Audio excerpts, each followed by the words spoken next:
मैं खुद स्टूडेंट हूँ पंजाब यूनिवर्सिटी की, ठीक है, के बगैर भाई जाने ही नहीं देते थे किसी भी डिपार्टमेंट में। तो ये तो बच्ची है, लगती भी नहीं है यूनिवर्सिटी की स्टूडेंट, तो इसको तो बिल्कुल भी आने की इजाज़त होनी नहीं चाहिए थी। इसको मतलब किस तरह से यूनिवर्सिटी में ये एंटर किस तरह से हो गई।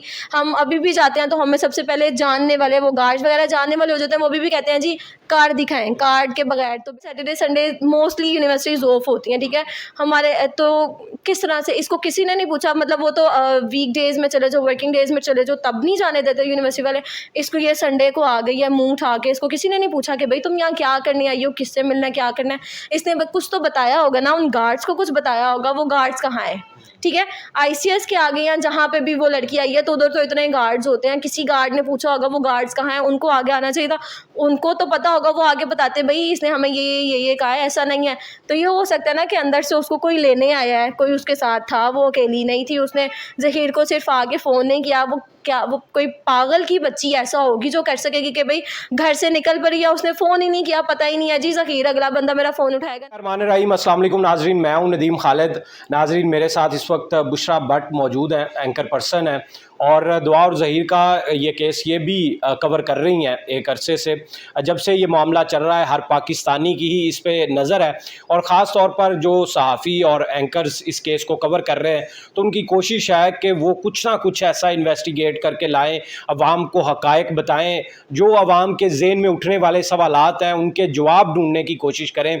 और वो सवालात उठना जो है वो सबसे पहला ज़रूरी अमल है। बुशरा से आज जानने की कोशिश करेंगे कि बुशरा भी जब इस सारे केस को देख रही हैं तो क्या इनको एक सिंपल ये लव मैरिज नज़र आती है, या इसमें इनको लगता है कि कोई ना कोई और भी मुलविस है, इस दाल में कुछ ना कुछ काला है। अस्सलाम वालेकुम बुशरा। वालेकुम अस्सलाम। बुशरा, मुझे ये बताएं कि आपको क्या लगता है ये केस क्या समझ में आया अभी तक, और कौन से सवालात ऐसे हैं जिनके जवाब, कुछ इंटरव्यूज़ भी हुए, वो इंटरव्यूज़ भी वो जवाब नहीं दे पाए, और जिस बच्ची से जवाब लेने की कोशिश की जा रही है वो बच्ची तो उस वक्त तक ये जवाब देने के काबिल भी नहीं है जब तक वो एक अवामी फोरम में आके कहीं प्रेस कॉन्फ्रेंस ना करे, या फिर प्रेस क्लब में कहीं आकर सारी दुनिया के सामने आकर ना बोले, उस वक्त तक तो उसकी कोई अहमियत नहीं। तो कौन से ऐसे सवाल हैं जो आपके ज़हन में अभी तक इस केस को लेके उठे हैं और आप समझते हैं कि इनका जवाब नहीं मिला, और कौन से शकूक व शुबहात हैं इसमें? अच्छा, आपने यहाँ पर बात की ना, सिंपल एक लव मैरिज केस है। सिंपल लव मैरिज केस तो ये बिल्कुल भी नहीं लग रहा। वो होता है लड़की भागी घर से, लड़का आया, शादी हो गई, ख़त्म, ठीक है। इस तरह की हाइप उसको नहीं मिलती जितनी के दुआ ज़हरा केस को मिली। सबसे पहले तो मुझे ये समझ नहीं आ रही क्यों सर पर इसको बिठा दिया गया है इस केस को, ठीक है। उसके बाद कई लोगों ने इंटरव्यू किए हैं, जो 2-3 लोगों को उसने दे दिए हैं, ठीक है। उसमें सवाल के जवाब हमें इसलिए भी नहीं मिले क्योंकि उन्होंने वो सवाल किए ही नहीं। अब दुआ ज़हरा साहिबा कहती हैं कि मैं टैक्सी में आई, ठीक है। इतनी जब हाइप मिल जाती है ना एक केस को, तो वो टैक्सी ड्राइवर को खुद ही आगे आ जाना चाहिए। वो आ जाता, अभी तक अगर कोई होता टैक्सी ड्राइवर, कराची में ही चलें, कराची में भी कुछ वो हैं यूट्यूबर्स, रिपोर्टर्स जो है वो इस केस को देख रहे हैं, तो वो वहाँ पर ही आ जाता। लाहौर अगर उसके लिए आना जो है वो मुश्किल था, ठीक है। उन्होंने खुद ही कहा वो लाहौर का रहने वाला था, वो कराची में उस वक्त था, उसने लाहौर ही आना था। चले लाहौर आना था, आगे अब कहाँ गया? अगर वो होता तो वो कहीं तो आता ना, मतलब समझ ही नहीं आ रही वो कहाँ गया। आसमान खा गया, ज़मीन निकल गई, मतलब वो कहीं है ही नहीं है ना। अच्छा, अब जिन लोगों ने इंटरव्यू किया उन्होंने क्यों नहीं पूछा उससे कि मतलब कोई तो कॉन्टैक्ट, कुछ तो दुआ ने लिया होगा ना, कि दुआ ने कहा भाई हाँ मैं बहुत दिलेर हूँ, मैं अकेली इस ड्राइवर के साथ जा सकती हूँ, क्योंकि हमारा मुआशरा ऐसा है कि अकेली लड़की तो है वो कहीं साथ वाली गली में नहीं जा सकती है। कराची से लाहौर किस तरह आ गई? तो ये सिंपल केस तो नहीं लग रहा। तो हमें इसलिए इस वजह से लगता है कि इसके पीछे काफ़ी लोग हैं, बल्कि हो नहीं सकते, काफ़ी लोग हैं जो इसको देख रहे हैं, जो इसका साथ दे रहे हैं। अब बात है कि ये बच्ची आती है पंजाब यूनिवर्सिटी में। मैं खुद स्टूडेंट हूँ पंजाब यूनिवर्सिटी की, ठीक है। तो मुझे अब मैं पास आउट हो चुकी हूँ, जब थी तब भी मुझे कार्ड के बगैर भाई जाने ही नहीं देते थे किसी भी डिपार्टमेंट में। तो ये तो बच्ची है, लगती भी नहीं है यूनिवर्सिटी की स्टूडेंट, तो इसको तो बिल्कुल भी आने की इजाज़त होनी नहीं चाहिए थी। इसको मतलब किस तरह से यूनिवर्सिटी में ये एंटर किस तरह से हो गई। हम अभी भी जाते हैं तो हमें सबसे पहले जानने वाले, वो गार्ड्स वगैरह जानने वाले हो जाते हैं, वो भी कहते हैं जी कार्ड दिखाएं, कार्ड के बगैर तो बिल्कुल नहीं। तो सब ये भी एक मसला है कि टैक्सी ड्राइवर के बाद ये किस तरह से यूनिवर्सिटी के अंदर किस तरह आ गई, ठीक, यूनिवर्सिटी के अंदर ये आ गई कौन लेने आया इसको यूनिवर्सिटी के अंदर, ठीक है, कोई तो आया। अब जिन लड़कियों को इसने कहा जी मुझे फ़ोन करवा दें, वो लड़कियां कहाँ हैं? वो इतना जब केस को मिल गया तो उन लड़कियों को आगे आ जाना चाहिए था जी। दवा ज़हरा ने जो है हमसे कांटेक्ट किया, हमें कहा कि फ़ोन करवा दें, वो लड़कियां भी नहीं हैं, मतलब कोई नहीं है। तो इससे तो यही लगता है ना कि कोई आया उसको ले गया और पीछे एक बहुत बड़ा गैंग और टीम ही हो गई जो इस सबको देख रही है। ये एक अकेले ज़हीर का काम तो नहीं है। सो ज़हीर है, वो छोटा सा बच्चा है, ठीक है, वो कमा रहा है, उसके मुताबिक वो 80-90 हज़ार कमा रहा है। किस तरह से कमा रहा है? हफीज़ सेंटर में उसकी दुकान है। हफीज़ सेंटर कोई इतना बड़ा नहीं है जो हम जाएंगे, सब लोग एक दूसरे को जानते हैं, वहाँ पे कई कई सालों से उनकी दुकानें हैं, वो जानते हैं कि ये बंदा कौन है, कहाँ रहता है, क्या क्या है, मतलब ये बंदा उसके है। बाद तो वो कह रहे हैं कि सिर्फ ऑनलाइन ही था। वही मैं कह रही हूँ ना, जब पहले उसने क्यों कहा ना, उसको था कि भाई ये शायद ये मामला यहाँ पे ख़त्म हो जाए, कोई मतलब पीछे नहीं जाएगा, हफीज़ सेंटर नहीं जाएगा उसको देखने। जब गए तो जी उसके बाद वहाँ पर लोगों का था कि इसको तो हम जानते ही नहीं है, वो बच्चा है, उसको तो सब ज़्यादा जानते होंगे जी, एक बच्चा इतना कमा रहा है तो उसको तो सब लोग जानते होंगे, उसको कोई नहीं जानता। उसके बाद वो कहता है ऑनलाइन कमा रहा हूँ। और कौन सी ऐसी वेबसाइट है, मतलब ज़हीर को आके बताए हमारे नौजवान यहाँ पर नौकरियों के लिए ज़लीलो ख़वार हो रहे हैं, ठीक है, तो बताए आकर ताकि हमारे जो नौजवान है वो भी इतना पैसा कमाएं। कौन सी ऐसी ऑनलाइन वेबसाइट है जो वो मोबाइलों का कारोबार करके तो इतने लाखों कमा रहा है, और एकदम से दुआ ज़हरा उसको फ़ोन करती है, वो 22,000 लेके आ जाता है। कहाँ से आए उसके पास इतने पैसे?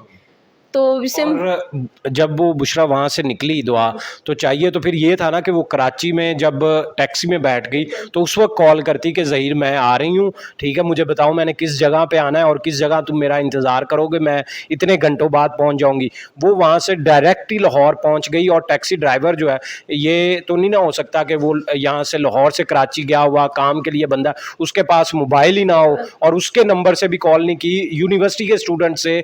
और उस टैक्सी ड्राइवर ने क्या बताया होगा यूनिवर्सिटी के गेट पे, जहां हर तरफ गेट पे 4-4 सिक्योरिटी गार्ड खड़े हैं, कैमरे लगे हुए हैं और ना कैमरों की सीसीटीवी दी जा रही है। तो ये इससे तो यानी कि उन्होंने कोई ब्लफ बयान दे दिया और उसके बाद अब उसकी सफाई में कुछ नहीं। इसीलिए तो ये जो सीसीटीवी कैमरास फुटेजेस और जिस तरह से दुआ ज़हरा को लेके आया जाता है कोर्ट में, इतने इतने पुलिस अफसरान उसके इर्द गिर्द होते हैं, तो इससे तो देखने में लगता है ना कि भाई जैसे दुआ ज़हरा ने पता नहीं क्या कर दिया है, या फिर इसके पीछे बहुत बड़ा कोई गैंग है जो कह रहा है कि ये वालिदैन से मिले ही ना। अगर मिलेगी तो हो सकता है कि इनकी जो है आपस में ये रजामंद हो जाए, दुआ जाने के लिए तैयार हो जाए, तो दुआ को जो है वो दूर ही रखा जा रहा है वालिदैन से। और जो आम लोग हैं, आम लोग भी दुआ ज़हरा से इंटरव्यू, आम साफ़ी जो हैं वो भी इंटरव्यू करना चाह रहे हैं, लेकिन वो अभी जुनैरा माहम है, वो कह रही हैं कि एक और मैं इंटरव्यू करने जा रही हूँ बहुत जल्द, वो भी इंटरव्यू आपके और सवालों का जवाब भी। तो ये ख़ास ग्रुप इस तरह का तो हमने कभी नहीं देखा। अगर सिंपल एक लव मैरिज है, चाहे आपका कोई मुखालिफ, आप उसको भी इंटरव्यू दें ताकि और ज़्यादा आपका बयान जो है वो स्ट्रॉन्ग हो जाए, क्लियर हो जाए, लेकिन इस तरह नहीं हो रहा। मतलब ये दुआ ज़हरा और जो भी जिन्होंने भी इंटरव्यू किए, ठीक है, माहम जो है इन्होंने इंटरव्यू किया, इन्हीं को सिर्फ क्यों वो दे रही है ना। इससे तो ये भी होता है कि जो लोग इन पे तनकीद भी तो कर रहे हैं ना कि हो सकता है ये भी गैंग का हिस्सा। ये दुआ ज़हरा के मौक़िफ़ को लेके चल रही है, इसलिए दुआ वो माहम को जो है वो बार बार इंटरव्यू दिए जा रहे हैं। अब आप भी करना चाह रहे होंगे, आपको तो नहीं मिला टाइम ना, बाकी सहाफ़ी हैं, बाकी मीडिया चैनल जितने बड़े बड़े भी हैं उनको तो नहीं मिला। उनको क्यों नहीं मिला? अगर क्योंकि एक स्टोरी जब हम सोशल मीडिया पे काम करते हैं, एक स्टोरी जब वायरल होती है तो उस बंदे का होता है कि जिसका फ़ोन आता है वो कहता है भाई एक दिन में वो 4-4 5-5 लोगों को अपने इंटरव्यू दे रहा होता है, वो वायरल हो रहा होता है, अपना बयान जो है वो कर रहा होता है कि मैंने कहना चाहता हूँ वो लोगों तक पहुँचे। तो अगर ये सिंपल एक चीज़ है तो दुआ ज़हरा और ज़हीर जो है वो खुलेआम आए, क्यों नहीं आ रहे? तो इस तरह से सिंपल तो कहीं से लगता नहीं है कि है। बुशरा मुझे ये बताएं, आज 2022 में हम लोग बैठे हुए हैं, अगर 6 साल पहले की बात करें तो 2016 में आप ख़ुद को एक दफ़ा इमेजिन करें कि 2016 में आपको कितना होश था 17 साल की उम्र में कि आप इसके बारे में कुछ ऐसा सोच भी सकती कि आज तो चलें कुछ ना कुछ होश आ गया, यूनिवर्सिटी से पास आउट हो गए, लेकिन 2016 में अपनी सिचुएशन मुझे बताएं कि सिर्फ 17 या 16 साल, 17 भी हम ये कह रहे हैं, 17 बनाया जा रहा है, 17 भी नहीं है, उस बच्ची की उम्र सिर्फ 14 या 15 साल है। यानी कि 2014 में आप अपने आप को देखें तो आपके ज़हन में ऐसा ख्याल भी आ सकता है।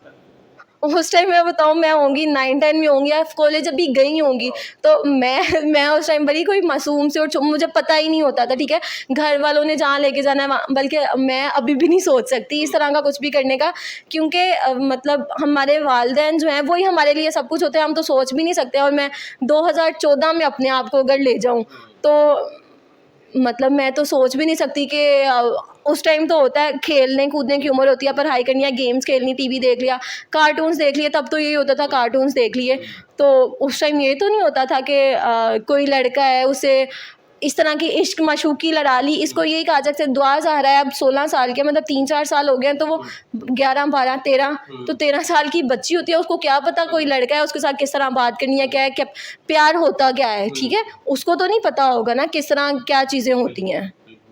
तो क्या आप अब इस दुआ ज़ारा और इस पे फादर्स डे अभी गुजरा है, उसके वालिद की एक रोते हुए वीडियो है, तो आप भी अपने बाप को बेटी के तौर पर इमेजिन करें तो ये कितने दुख और करब वाला लम्हा होगा किसी बाप के लिए भी। और बेटियां तो बाप के बहुत ज़्यादा करीब होती हैं, बाप उनके लिए सबसे अजीज़ बाप ही होते हैं। और ये भी सवाल उस वक्त तक ये घर से भागने वाला उठता है जब बंदा बहुत ही मिच्योर हो जाए और जुल्म की इंतहा हो जाए, जबकि घर के अंदर का माहौल जो है वो बिल्कुल ऐसा नहीं था। वहाँ पर एक अच्छी ज़िंदगी और उसके तमाम शौक़ अरमान सब पूरे थे और वालिदैन से उसने ऐसी कोई बात भी नहीं की थी। तो आप बतौर एक बेटी के क्या पैगाम देंगी और फादर्स डे के हवाले से और दुआ के वालिद को क्या पैगाम देंगी और कौम को? अच्छा, आपने जैसे अभी कहा ना कि अगर आप करती तो भी मैं वही उस सोच में थी, तो एकदम से झटका लगता है कि भाई ऐसा तो हम करने का सोच भी नहीं सकते हैं। यहाँ से अगर आपको कराची जाना पड़े ऊपर से, यानी कि ये कितनी बेवकूफ़ी होगी कि यहाँ से कराची का लाहौर में बैठ के अगर हम सोचें कि यहाँ से कराची चले जाएंगे अकेले किसी गाड़ी में बैठ के, पैसे कोई नहीं, मोबाइल कोई नहीं, और ऊपर से हालात इस तरह के हैं, इतने ज़्यादा क्राइम के इश्यूज़ आ रहे हैं, रोज़ बरोज़ हो रहे हैं, तो ये ऐसा तो नहीं हो सकता, इसमें कुछ ना कुछ तो है, कुछ राब्ता तो होगा। बिल्कुल ऐसे है, मतलब हम यहाँ पर ये वो मुआशरा हम साथ वाली गली में नहीं जा सकते। हमें होता है कि कोई ना कोई ऐसा दरिंदा जो है वो हमारे मुआशरे में फिर रहा होता है, जो होता है कि भाई कोई लड़की मिले और चलो भाई बस ठीक है। तो अब एज़ अ बेटी जो है मैं अगर सोचूं भी तो हम जो है वो एक दफ़ा काम जाते हैं कि मतलब ऐसा तो हम करने का सोच भी नहीं। मैं अगर बेटी बनकर सोचूं ना तो बेटों से ज़्यादा वालिदैन के करीब बेटियां होती हैं, ठीक है। अब मैं ना तो मैं अपने आप को लूँ तो हमारा एक ही भाई है, वो भी इतना अब मेरे वालिद के करीब नहीं है जितना हम बेटियां अपने वालिद के करीब हैं, ठीक है। तो जितना हमें प्यार वालिद से मिलता है तो हम तो सोच भी नहीं सकते। अगर हम 1 मिनट के लिए, चलो मैं सोचती हूँ कि चलो मेरे घर वाले मुझे मार रहे हैं, ज़्यादती कर रहे हैं, जो भी कर रहे हैं, ठीक है, तो अब मुझे घर से भाग जाना चाहिए, तो सबसे पहले तो मैं खुद पर ही लानत भेजूंगी कि भाई तुम सोच भी कैसे सकती हो कि वालिदैन जो हैं, इतनी तुम्हारी उम्र हो गया, इतने सालों से वालिदैन ने तुम्हें रखा हुआ है, ठीक है, किस तरह से प्यार से रखा हुआ है, तो तुम वो 3-4 साल के रिश्ते के लिए तुम वालिदैन को छोड़ के चली जाओ, तो बिल्कुल भी नहीं। वालिदैन के लिए सोचना चाहिए। और जैसे ये दुआ ज़ाहरा है, ये किस तरह से ऐसा कर किस तरह से सकती है, वो उसके ज़हन में आ किस तरह से सकता है, मुझे तो ये समझ नहीं आ रही। मेरे ज़हन में तो अभी भी आता है। तो भाई हम तो काम जाते हैं कि ऐसा नहीं करना चाहिए, ठीक है, बहुत हमें घर वालों ने बड़े आराम प्यार से रखा होता है। तो वो बच्ची है, किस तरह से सोच सकती है कि मैं भाग जाऊँ, और भाग के भाई नंबर बंद अगर उसको ज़हीर का मिलता तो वो क्या करती। लोग तो जगह जगह लोग ऐसे खड़े हैं जो उसको अपनी तरफ घेरने की या उसको करने की कोशिश करते हैं कि हम तुम्हारी वो मदद। टैक्सी ड्राइवर ही किराए के बगैर क्या करता, वही ना छोड़ता, जाने ही ना देता। यही तो सबसे मेन मसला है। वो टैक्सी ड्राइवर आगे आ क्यों नहीं गया, कहाँ। सबसे पहले तो मेन मसला, उसको तो फ़ौरन ही आ जाना चाहिए था कि 2-3 जब इतनी हाइप क्रिएट हुई तो उसको तो आ जाना चाहिए था। वो कहाँ चला, कहाँ गया है वो, सबसे पहले तो ये समझ नहीं आता। उसके बाद ये बच्ची जो है ये इतवार को आती है, ठीक है। अब हमारा होता है Saturday Sunday mostly universities of होती हैं, ठीक है। हमारे तो किस तरह से इसको किसी ने नहीं पूछा, मतलब वो तो वीक डेज़ में चले जाओ, वर्किंग डेज़ में चले जाओ, तब नहीं जाने देते यूनिवर्सिटी वाले। इसको ये संडे को आ गई है मुंह उठा के, इसको किसी ने नहीं पूछा कि भाई तुम यहाँ क्या करने आई हो, किससे मिलना है, क्या करना है। इसने कुछ तो बताया होगा ना, उन गार्ड्स को कुछ बताया होगा। वो गार्ड्स कहाँ है, ठीक है। ICS के आगे या जहाँ पे भी वो लड़की आई है तो उधर तो इतने गार्ड्स होते हैं। किसी गार्ड ने पूछा होगा वो गार्ड्स कहाँ हैं, उनको आगे आना चाहिए था। उनको तो पता होगा, वो आगे बताते भाई इसने हमें ये कहा है, ऐसा नहीं है। तो ये हो सकता है ना कि अंदर से उसको कोई लेने आया है, कोई उसके साथ था, वो अकेली नहीं थी। उसने ज़हीर को सिर्फ आगे फ़ोन नहीं किया। वो कोई पागल की बच्ची ऐसा होगी जो कर सकेगी कि भाई घर से निकल पड़ी या उसने फ़ोन ही नहीं किया, पता ही नहीं है जी ज़हीर अगला बंदा मेरा फ़ोन उठाएगा नहीं उठाएगा, आगे जाके मैं करूँगी क्या। नया मेरा शहर है, ठीक है, कोई भी जाएगा सबसे पहले वो टैक्सी में बैठती, उसको फ़ोन तो करती ना कम अज़ कम कि भाई मैं आ रही हूँ, तुम तैयार हो। वो ज़हीर साहब को उसने जाके फ़ोन किया, उसका फ़ोन बंद मिलता, तो ये लड़की क्या करती। अभी भी पता नहीं उसके साथ क्या हो रहा है, क्या नहीं हो रहा वो है। अगर ज़हीर आ भी जाता, ज़हीर के पास उस वक्त पैसे ना होते तो अब उनका जो है माना कि ज़हीर 80-90 हज़ार कमा लेता है तो कमाता होगा तो उसको होगा वो दे सकता, अगर ना दे सकता तो फिर ये दोनों का क्या बनता। उसको क्या था कि ज़हीर आता और उसको इनकार भी कर सकता था कि भाई हम ठीक है वैसे, क्योंकि आजकल जो है हमारी नौजवान नस्ल वो यही है कि बातों की हद तक ठीक है बातें कर ली, उसके बाद जब शादी का नाम आता है तो उनको माँ बाप याद आ जाते हैं, ठीक है आ जाते हैं याद कि भाई हम माँ बाप की मर्ज़ी के बगैर शादी नहीं कर सकते। तो अगर ज़हीर ये कह देता कि भाई मैं तो तुमसे वैसे ही बात करता था, मैं माँ बाप की मर्ज़ी के बगैर शादी नहीं कर सकता तो तुम जाओ, ये लड़की क्या करती। फिर ये इसी तरह ना अभी भी कोई नहीं पता, अगर कोई भी इस तरह भाग कर शादी कर ले तो 2-3 साल क्या 2-3 माह बाद वापस अपने घर में घर आ जाना, तो इस ऐसी ज़िल्लत और रसवाई से अच्छा है कि बंदा 1000 बार सोच ले, सोच समझ के कदम उठाए। बहुत शुक्रिया। हमारे साथ बुशरा मौजूद थी। बुशरा भी पंजाब यूनिवर्सिटी से ही पढ़ी हुई हैं और उसी डिपार्टमेंट में, जिस डिपार्टमेंट के सामने बकौल दुआ के वो आके उन्होंने ज़हीर को कॉल की थी और उसी डिपार्टमेंट की किसी स्टूडेंट से उसने कॉल की थी।